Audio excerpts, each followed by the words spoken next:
Welcome. You have entered the realm of 1111 Talk Radio. Your host is SIMRAN. It's time to discover your own language with the universe. Empower yourself, broaden your mind, open your heart, and discover who you are. Now, here's your host, SIMRAN. Welcome. It is a delight to be with you again this week, and I want you to sit back and relax as we engage in a deep and rich conversation today, one that is common for all of us. I know at a very young age 4, I distinctly remember, I began the question and the prompt of trying to reconcile fear and love. I had had a specific incident that took place, and I'd had 2 very palpable experiences. One that was completely laced with fear, encountering it as an energy on the outside of me and feeling that soak within my body. And then I had an alternate experience of love. Again, I encountered that outside my body and felt that soak inside.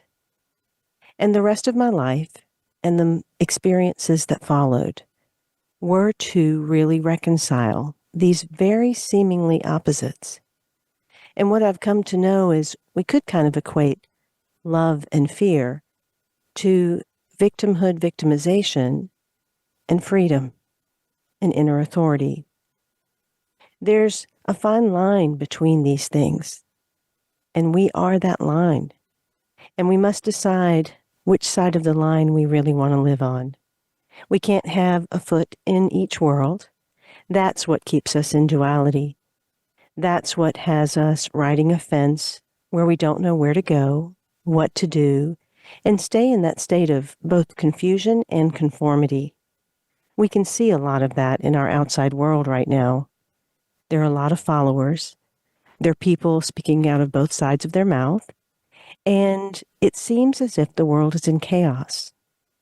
But it's only because people have bought more into fear than into love. So do we change the outside world? Do we wipe the mirror? Or do we actually change ourselves?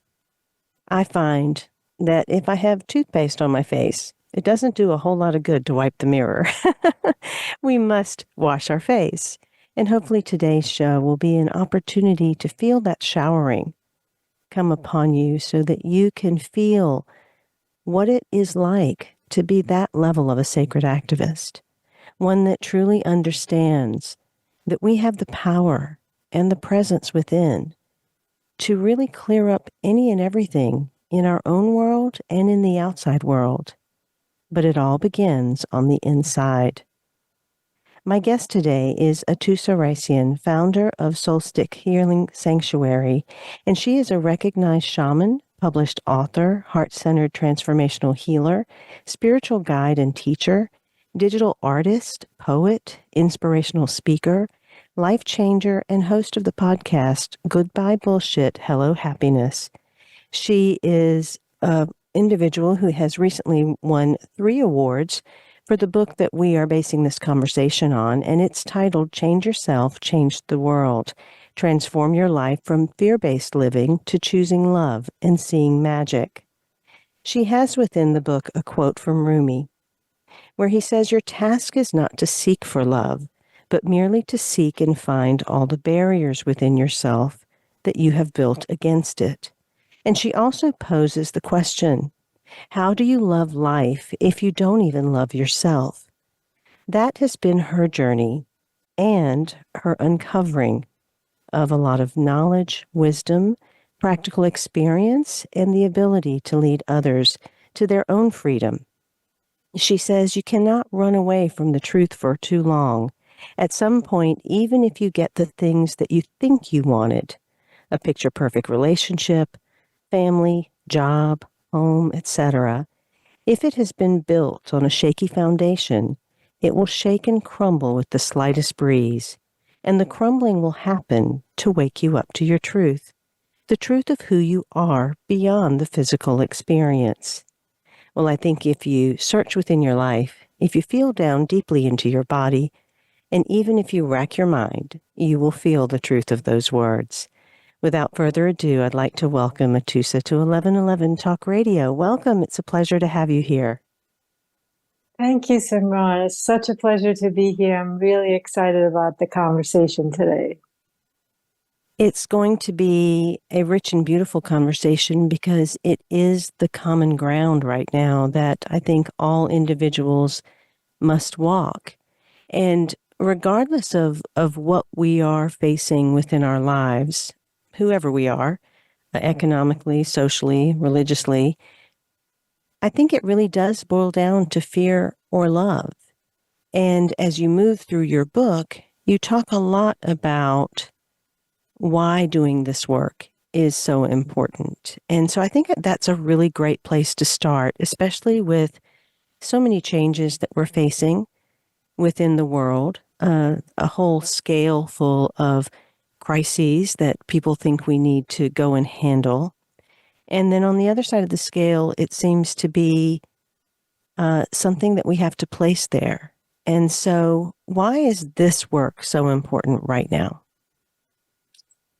I think right now it is a big time in our history where there is a lot happening, and at the same time that I think the fear that's out there, it feels so powerful and so big. There's also the other side of this fear that a lot of people have sort of woken up or realized, recognized that there is a reality beyond this sort of real life that we are living. And that reality is discovering who we really are inside and finding that space of love and awareness that's built in us. It's inherent in all of us. And so that camp that's already connected into that space is sort of, I feel, guiding and getting more people, as I talk about in the book as well. It's like once one person changes, that one person, the ripple effect of their change impacts so many others. And so I feel like the world is shifting to that place of love more.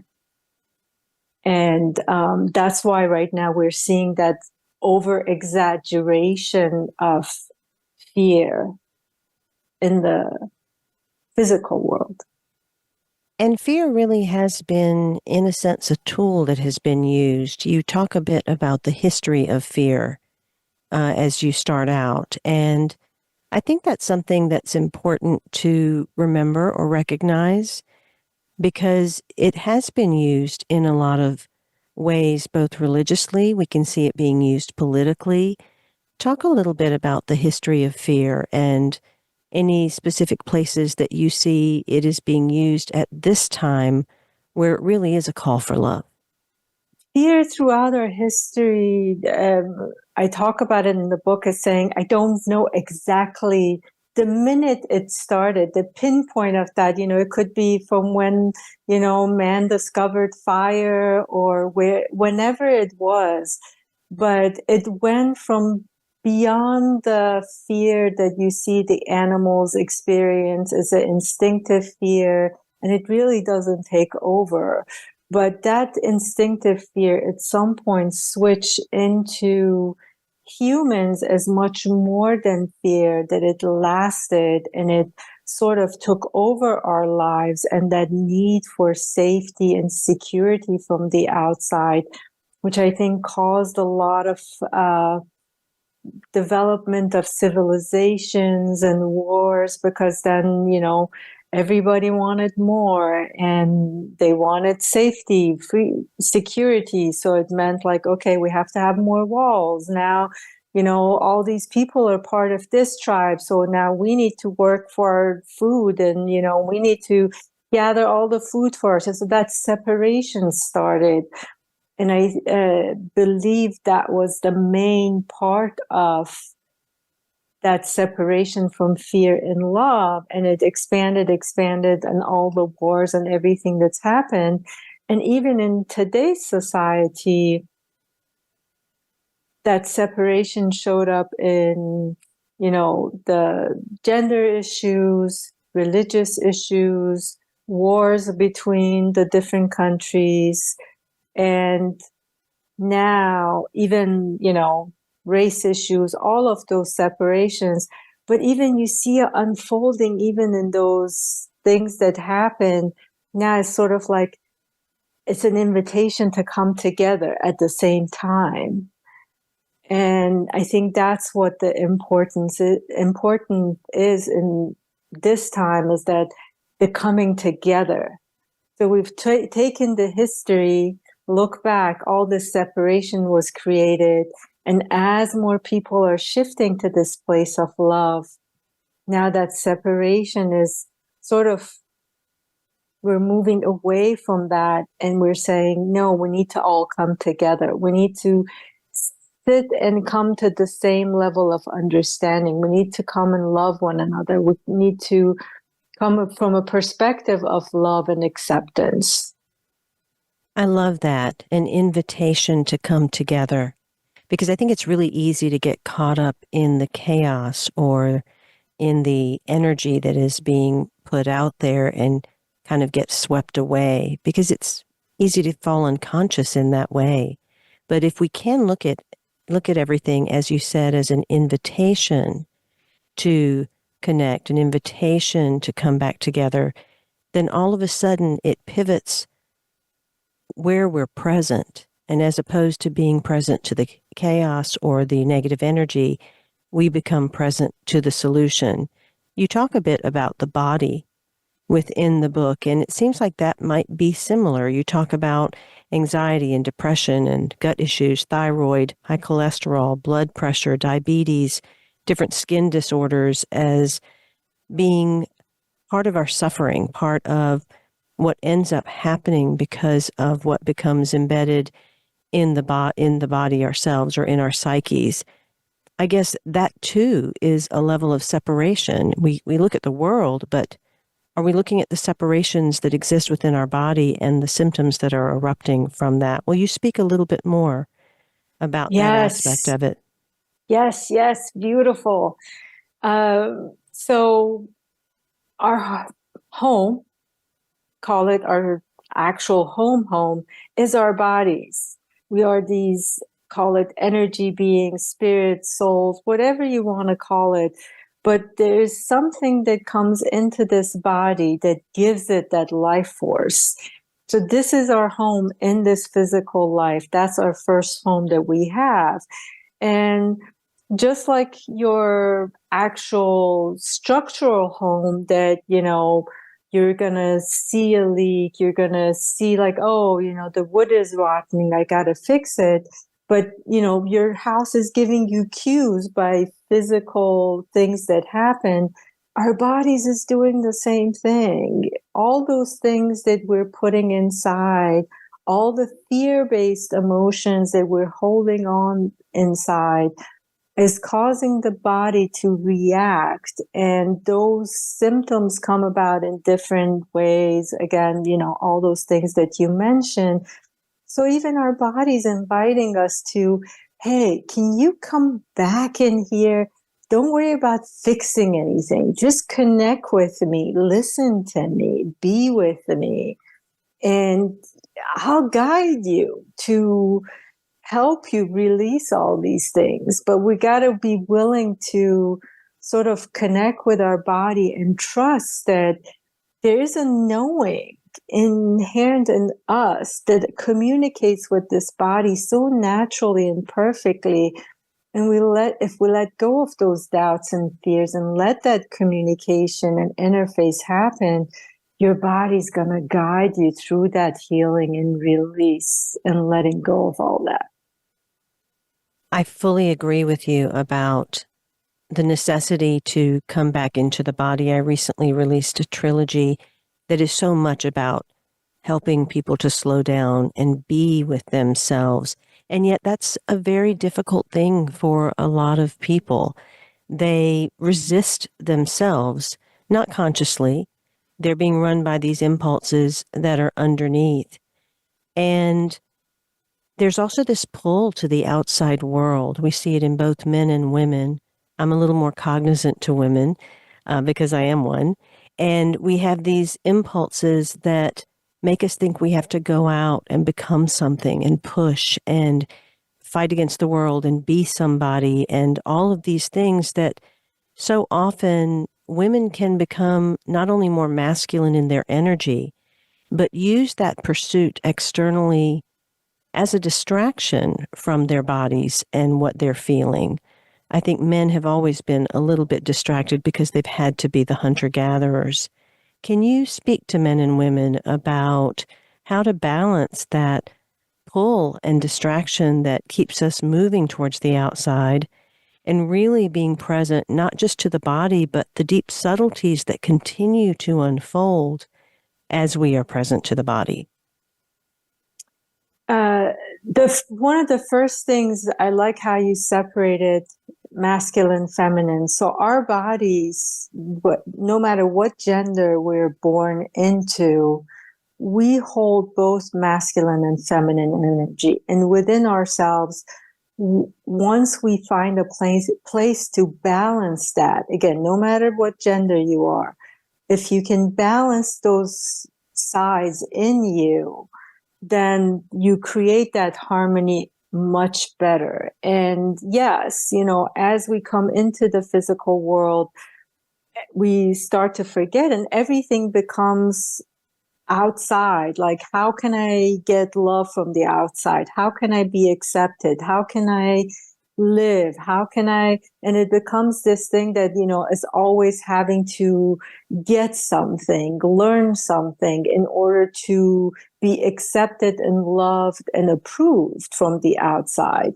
Now, if we switch that and say, just for a while, we're not going to worry about the outside. Let that fear be. Now come back inside the body, come back to you. And how can I get to a place that I find acceptance for who I am in this exact moment? How can I start loving myself just as I am in this moment? Recognizing that everything here right now is for my benefit. And all I need to do is to accept and love and approve of myself just as I am. Don't go out, gather anything else. Nothing new needs to be here, just in the present moment. And I think that's a start of not getting pulled always to what's happening outside of you, because that's always going to be there. If you give your attention to those parts, it's always going to be there. So the importance is taking the time to just accepting what's there in you, who you are at the moment. And as individuals move into those layers of the psyche, the emotions, the body, talk a little bit about how that continues to deepen and open in subtler and subtler ways. I know that you have training as a shaman, and typically in shamanism, it is very much about going into the shadow or the subconscious and unconscious and excavating those pieces and parts to help bring up the subtleties and the energies that have been deeply embedded. But it's very easy for people to have an aha moment or have an awareness and then get up off the mat again and run. So talk a little bit about what to do when we have those first moments that we're starting to awaken. And do we sit on the mat further, or do we get up and go and then come back later? Talk about what seems best. Again, the best guidance is that connecting with the body is going to tell you, because there are times as you release some layers, there needs to be sort of movement and practice so that you sort of, that whatever you uncovered, whatever you released, whatever pattern or behavior you just let go, there needs to be sort of a movement and a practice for it to sink in until the next layer is ready to be released as well. So I definitely do think that connecting with your body and connecting with your sort of internal compass, and again, from that love space, allowing that movement to happen and releasing those layers as come up is the best way. And the shadow part, sitting with the shadow, I think that's what gets most people scared, and the discomfort of being able to sit there and see everything, go into those hurts, go into those parts that maybe it's not even a trauma that happened, but sort of what you view as your own ugliness or your own baggage that you don't want anybody to find out. Sitting with everything and seeing it and truly looking at it from a place of love, that there is a purpose for all of that. It had a purpose in your life, and to bring it out, sort of bring it into light, into sunlight, and let it sort of soak in the light, and it's going to dissipate, it's going to disappear. And that's again when we start to move again and see, practice and see, oh, okay, now I know it's not there anymore. Okay, I'm ready for the next round. Let's go sit in the shadows and see what else we can find to bring up and let go. I think you're correct. I think that when people might view the shadow or contemplate deepening into themselves to touch the shadow, there may be this fear of the dark and of the unknown of what that looks like. But the shadow can also be simply being able to tap into certain beliefs like life is hard, or money's never around, or things like that. Talk about some of the subtle statements that a person might have that they would uncover in the shadow. And then perhaps also a couple of examples of what a really deep encounter of the shadow might look like, or words might be. The first thing I would say is take the sort of frequencies that we have built, those rules, and the energy of the words that you're using. So good, bad, right, wrong, just, unjust, all of those things, we weigh them differently. So take the weights off and look at everything is good. So when we're saying shadow, shadow doesn't mean bad, and light doesn't mean good. It just means there's a difference. It's like saying sour and sweet, salty and more spicy. So if you look at it in that terms, it loses its sort of that power of good and bad. So it gets easier to sit in the shadow parts. Now, in the shadow, the things that you may find about yourself, the words that you may be using is that I'm not enough. I'm not lovable. And I think those are, I'm alone. There is nobody here but me, and I have no support. So things like that, those are the words that you usually find in those places that you're hiding in the darkness out of fear.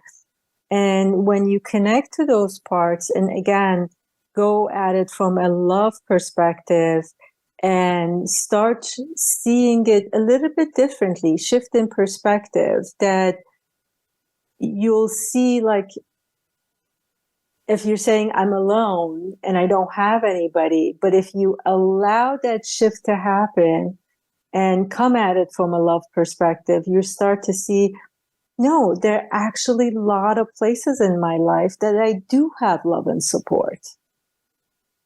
And so, yeah, that shift in perspective is always great. And even like, I'm not enough, when you go sit there and sit with those words, you realize that I'm not enough doesn't even exist, because there is no sort of human existence that has a scale that says this is enough, this is not enough.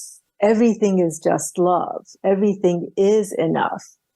And again, it's a feeling start to shift inside, sort of like, again, out of that darkness, it comes into the light and sort of mixes, and you'll see your both sides, that you've been living in this duality that's really not real. It's about bringing it all together into a oneness that encompasses everything. From the book, Change Yourself, Change the World. Once you shift on the inside, the outside will shift to match it. The fear stops you from receiving. And once you let go of it, then you let go of your safety shields and therefore are open to receive all that you desire. Atousa Raissyan has come to a place where life is not about having things to be perfect, but rather life is perfect, just as it is, and everything is a gift. Even if it challenges Atousa and feels uncomfortable, it is still perfect because it has a purpose, and that purpose is always for her to release the fear and move deeper into love. Change Yourself, Change the World. Transform your life from fear-based living to choosing love and seeing magic is a map to help you explore. Atousa wants to give you the tools and techniques to use every day to heal, release, and transform your life and the lives of those around you through connection and begin to be aware of wholeness and oneness. Again, that's AtousaRaissyan.com. We'll be right back after these messages.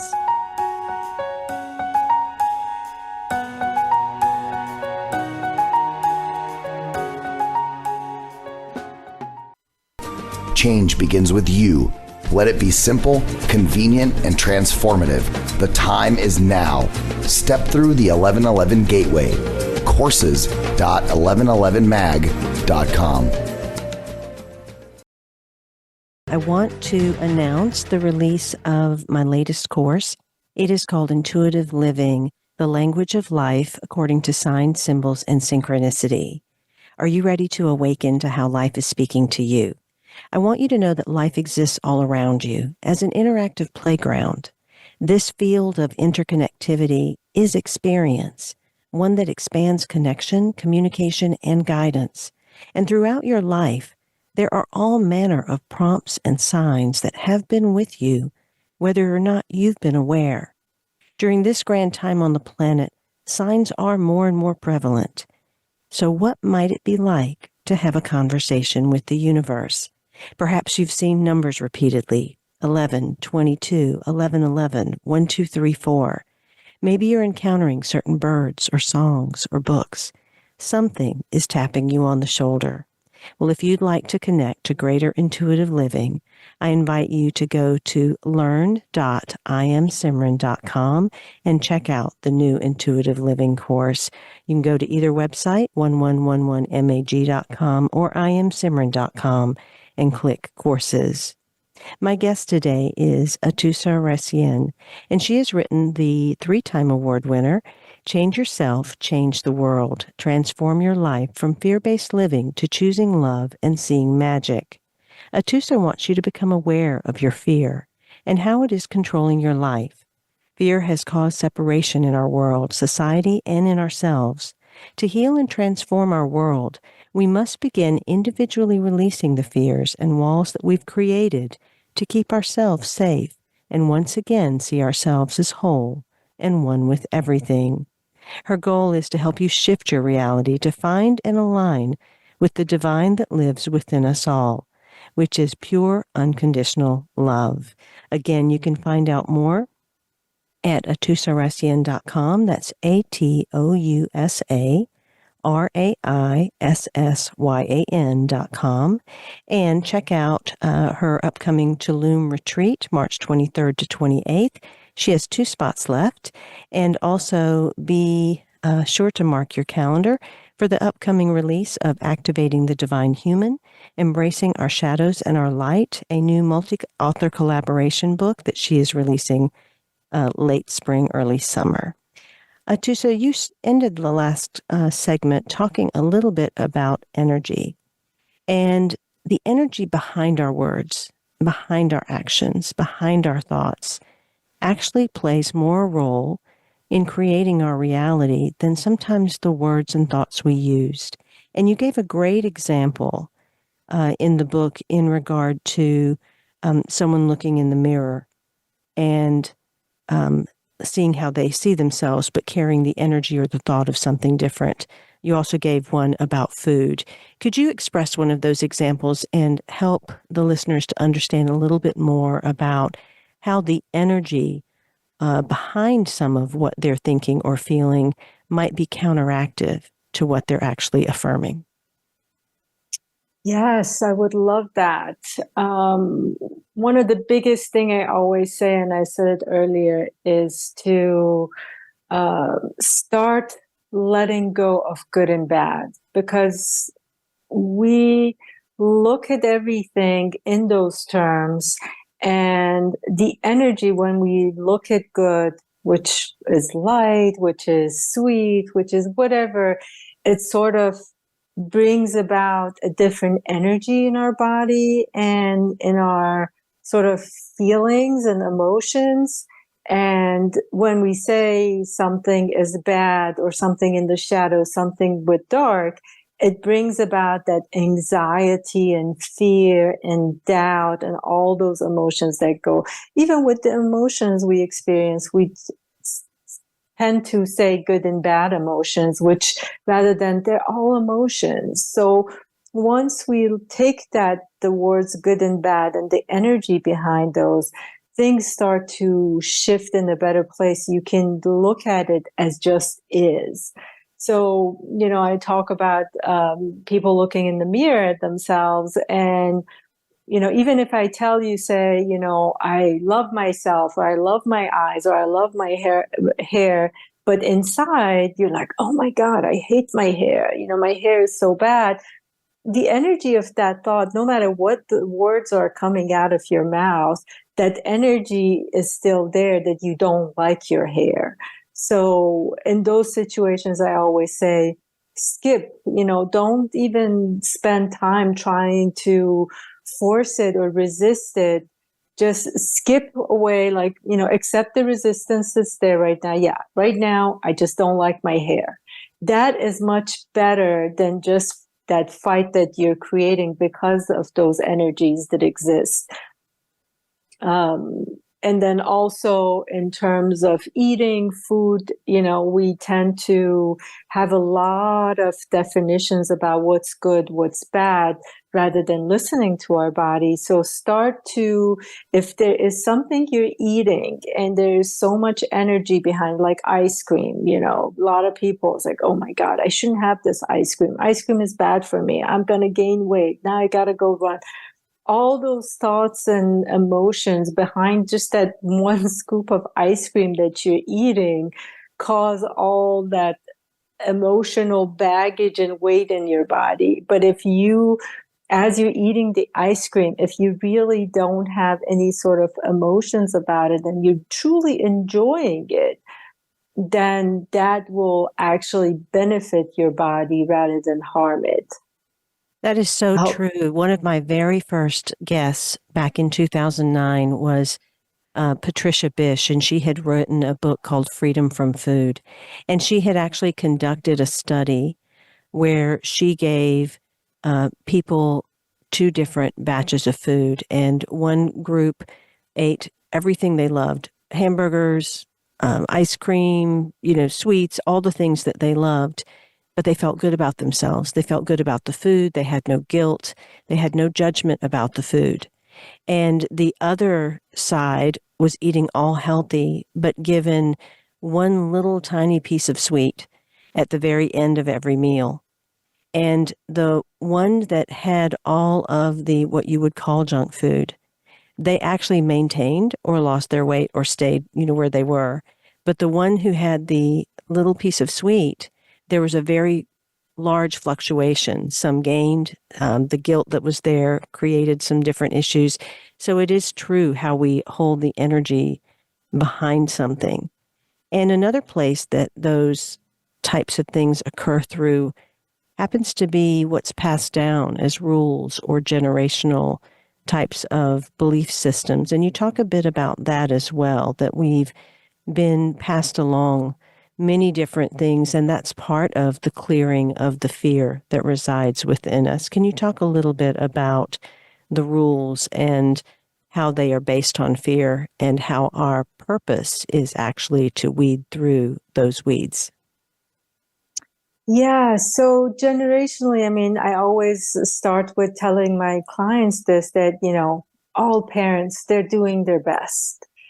And you got to understand that they come from parents that had fear-based rules and so on and so forth. And it's been passed down generation after generation that, because of the experiences that they've had, sort of like if you take my grandparents, for example, they lived in a environment at a time that there were wars.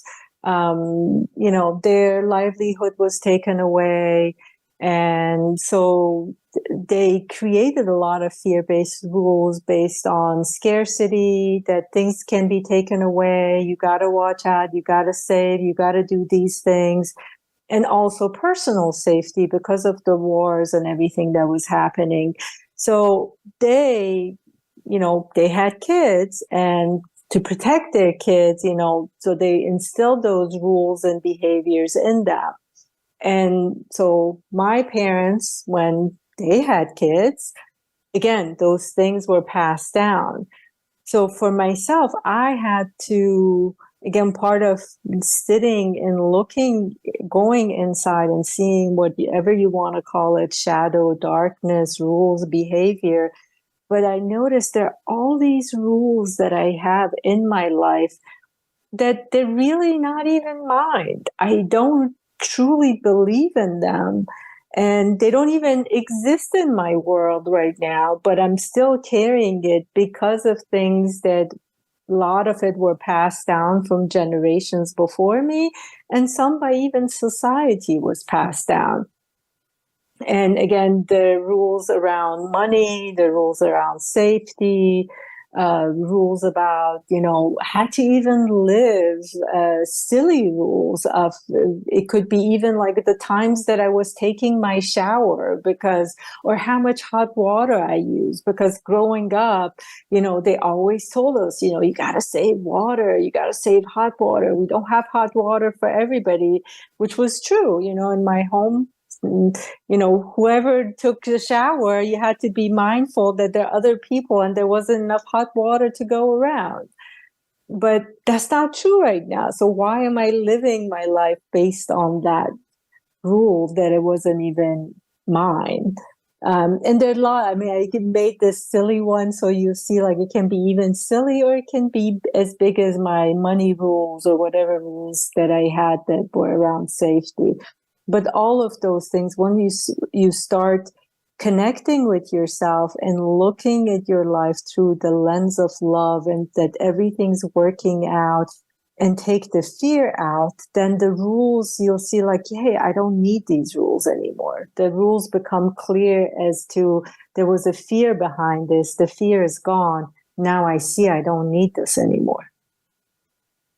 As individuals engage in deeper and deeper personal and spiritual growth, it can often be like remodeling a house, where you go into a room and you decide, well, I'm going to change the paint on the walls. But then all of a sudden you realize that, well, maybe I need to now do the trim, or I need to change this piece of furniture or change this appliance.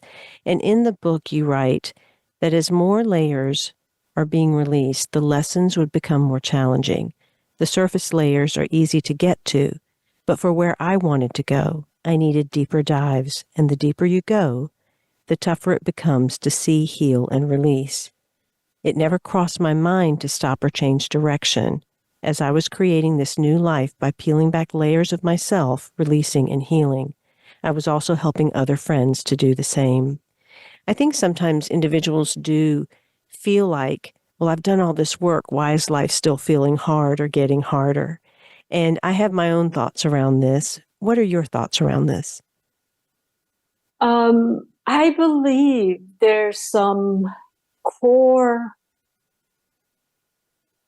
call it habits, rules, behaviors, core fears, I like to call them, that everything else, those foundations that I talk about, everything else is built on those. And, it's hard to go knock it out, go at the foundation and knock it, because you can't really see it or feel it. So like you mentioned, I'm taking apart this room and I'm taking apart the flooring, I'm taking apart the ceiling. It's going to take some time for me to really realize that core foundational fears, which a lot of them, I find through my own experience and through clients, it all comes down to that fear of loss. Everything is like, I don't want to be alone. I don't want to feel like I'm not supported. So everything around that fear. And once you touch that core fear, it becomes more shaky because it's like that foundational fear. But even that, when you sit with it, you realize that you are connected to this, not just this sort of force space inside that is, there's so many names for it. You call it intuition, call it awareness, call it divine, call it God. But there's this knowing that is just pure unconditional love, that you somehow know it's all good. It's all perfect. Even this shaking, it's perfect. You feel it inside. So that's when, yes, it's harder to sit with it because your whole, you sometimes even have physical reactions.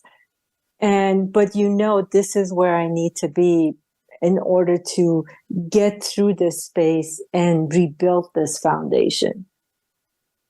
When we're looking at personal growth and spiritual healing, sometimes that involves a little more surface things or the generational beliefs and rules that you're talking about. And other times it becomes deeply embedded trauma that's been there as long as one can remember.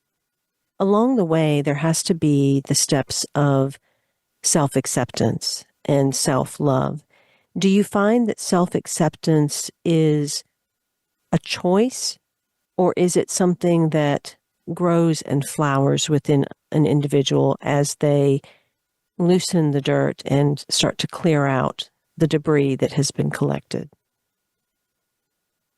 I feel it's a little bit of both, because you have to choose to accept and be willing to let that dirt loosen up.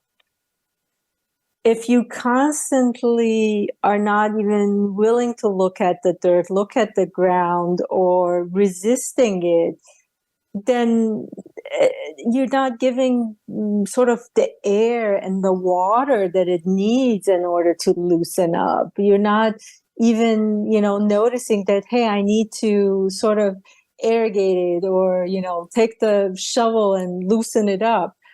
So there has to be a choice first, I think, that I'm going to allow this to bloom. I'm going to allow acceptance to even flow.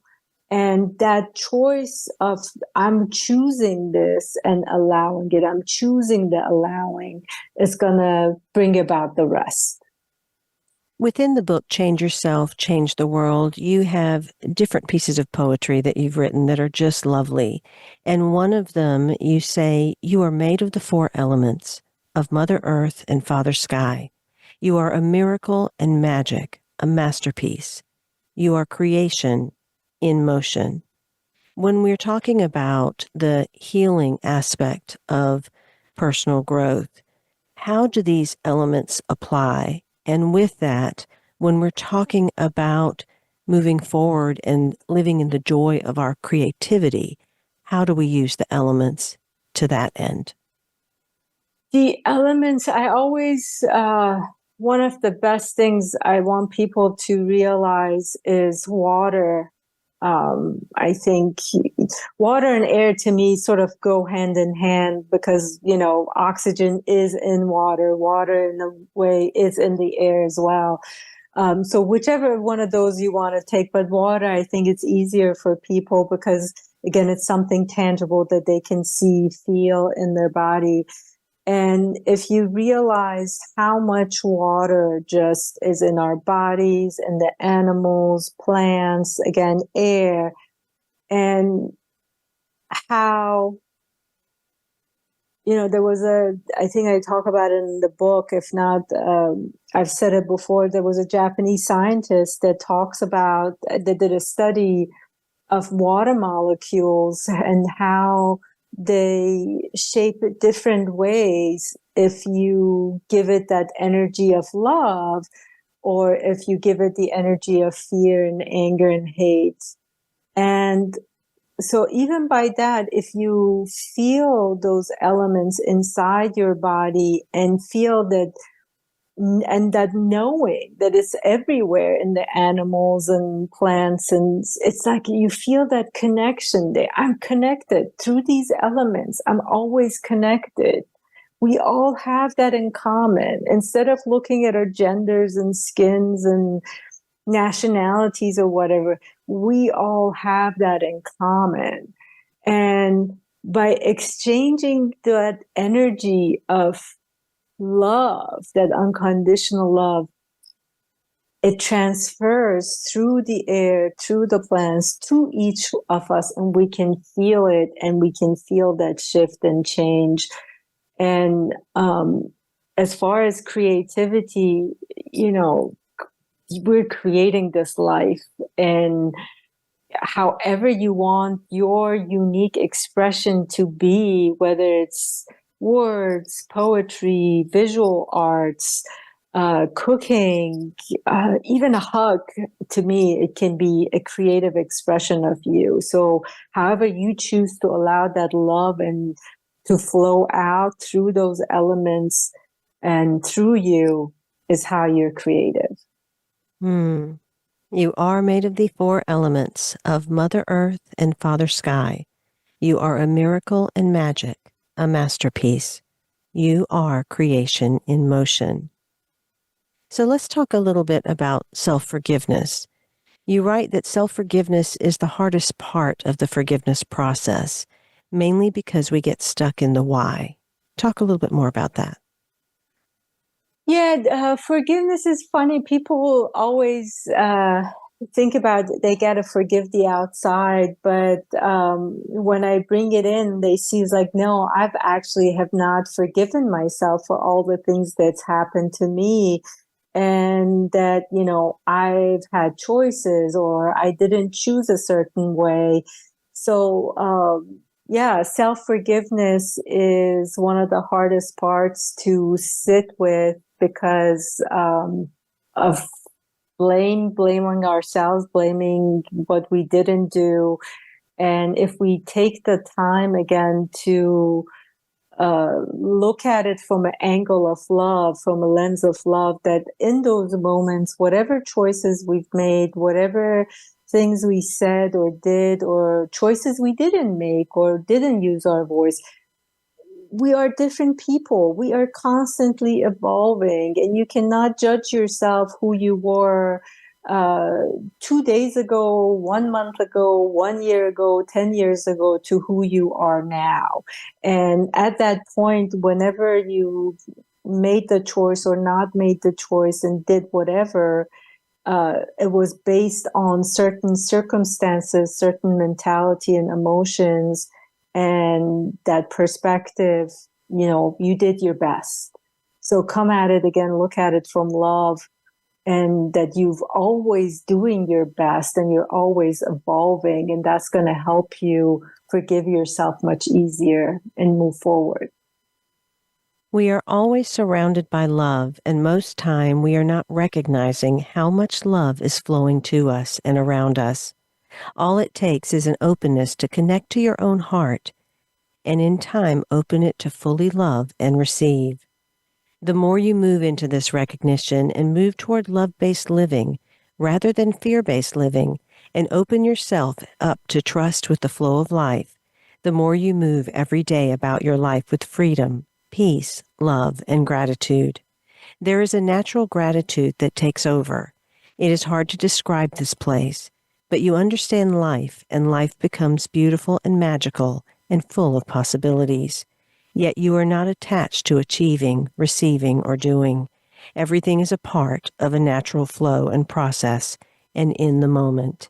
This is from Atousa Raissyan's book, the 3-time award winner, Change Yourself, Change the World. Transform your life from fear-based living to choosing love and seeing magic. Definitely check out her website.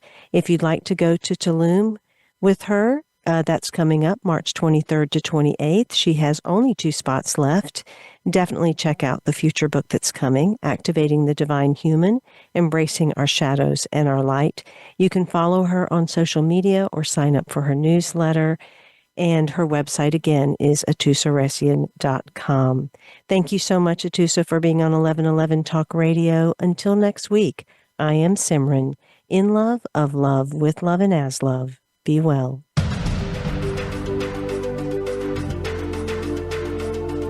Thank you for opening your mind to a new reality, your heart to greater compassion, and your experience of aliveness with 1111 Talk Radio.